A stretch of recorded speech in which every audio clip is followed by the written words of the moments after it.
Okay, last night we discussed how a person can be mechazik, they can strengthen themselves in their Torah, and we spoke about the two ideas that Rav Gershon Edelstein says. One is that we have to find more time in our very busy schedules that we all have. With all of our distractions, we have to steal away some hours of time, moments of time to be able to learn.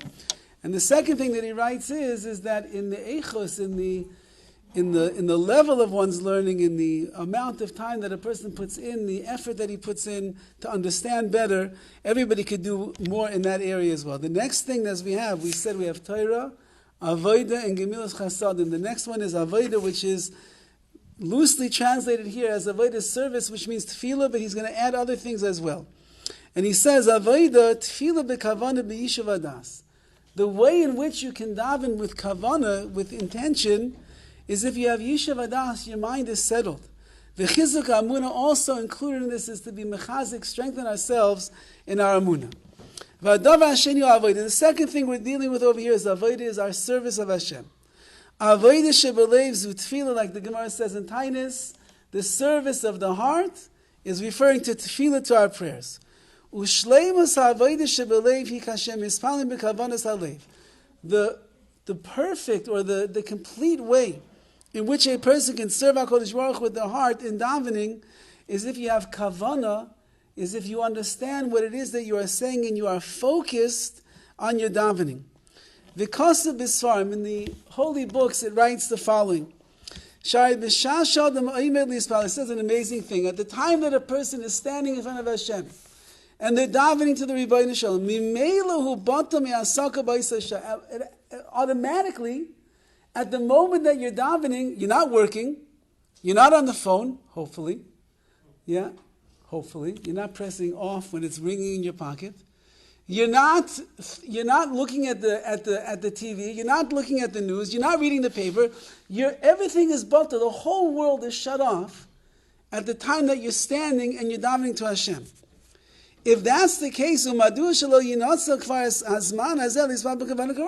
aren't we davening with the right kavanah? Everything else is shut off anyway. The TV is off, the computer is off, the phone is off, your business is off, your vacation plans are off. They're off the table right now. Right now, it's only I'm talking to the Rebbeinu Shalom. So if that's the case, that it's so focused and it's such an individual avoid at that point, why then are we missing out on kavanah? Everybody knows that even though they were standing in the middle of the Shemona Esrei, we are thinking about the politics, we are thinking about the indictment, we are thinking about Parnasa, we are thinking about balancing the checkbook at the end of the month. We're thinking about all of that. Why? We're standing before Hashem and everything else is batal. So he writes, Amnam ein ze kal yispal b'kavana. It's not easy for a person to daven with kavana, with intention. V'tzrichim lazeh yishuv hadas. In order to be able to daven b'kavana, you need yishuv hadas. Your mind must be settled. Umenuchas hanefesh, you have to be at peace and be at ease. If a person comes into davening and they're wound up from the day, when their mind is rolling with all different thoughts, it's buzzing with emotion and all the different things that are going on inside of there, it's impossible to daven b'kavana, to daven properly.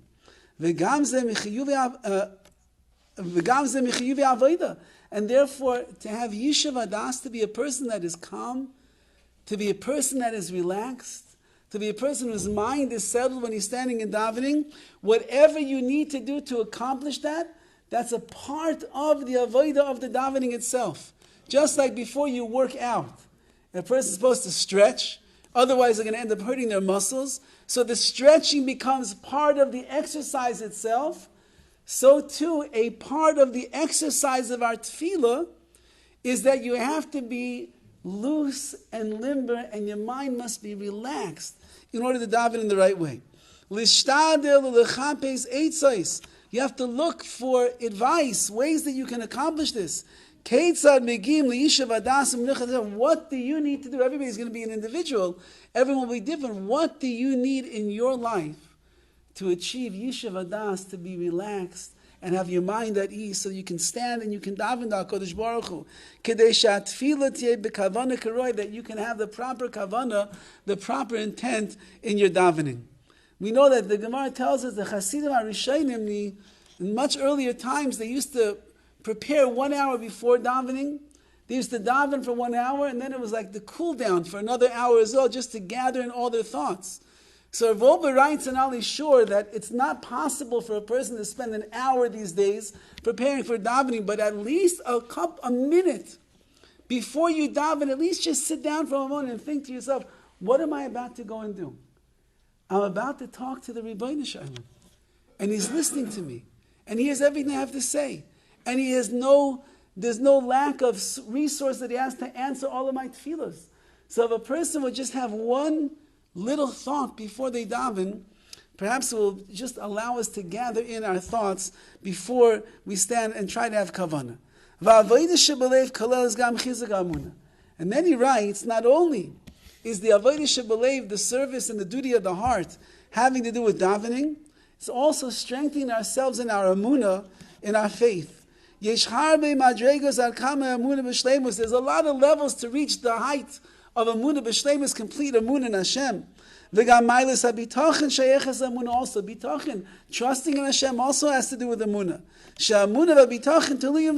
Because your belief in HaKadosh Baruch Hu, and the way that it expresses itself in the way that you trust HaKadosh Baruch Hu, you're willing to act upon that emunah, they go hand in hand. Says Rav Edelstein, even the fear of Hashem is also connected to our emunah. If Yira is a language of roy, of seeing, if you're someone that is roy, you're able to see the Rebbeinu Shalom in your life.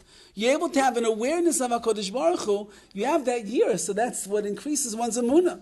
There's of course many levels to reach that height of a Yira. The Rabbeinu Yonah says in Shai Tshuva the following: there's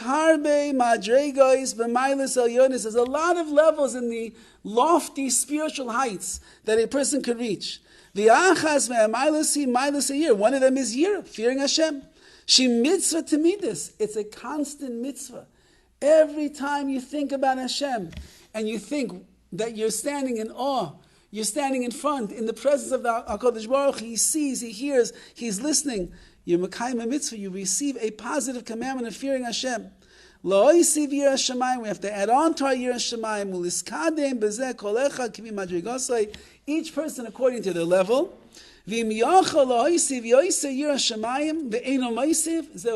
similar to what he said yesterday, if a person could add on more Yiras Shamayim, they could increase their emunah, they could increase their kavanah in davening, they could increase their avos Hashem, so on and so forth, all these lofty things, and they don't, then the not increasing of what we could accomplish, that itself is a chet, that itself is a sin. You'll find all the advice that you need in the holy Musar books that we have. Many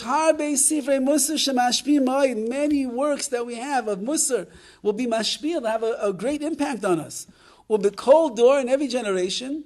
Every generation has their own Bali Musar, their own Musar experts for that generation who understands the challenges of that particular generation. And